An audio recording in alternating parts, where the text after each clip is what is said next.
बिस्मिल्लाहिर्रहमानिर्रहीम।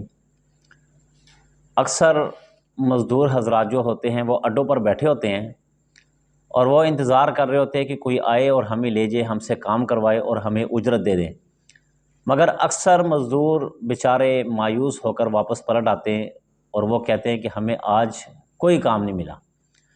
उनके बारे में ये लिखा हुआ है कि इनको चाहिए कि सुबह उठे, नमाज फ़जर के बाद अगर कुरान मजीद पढ़ा तो सूरत यासीन पढ़े, और अगर सूरत यासीन नहीं पढ़ सकते, टाइम नहीं है या कुरान मजीद नहीं पढ़ा हुआ, तो उलमा ने एक छोटा सा वजीफ़ा लिखा हुआ है कि जो मज़दूर घर से निकलते वक्त ये वजीफ़ा इख्तियार करेगा, इसको पढ़ेगा, तो अल्लाह रब्बुल इज़्ज़त उस दिन ज़रूर ज़रूर उसको रिज़्क़ ज़रूर देंगे।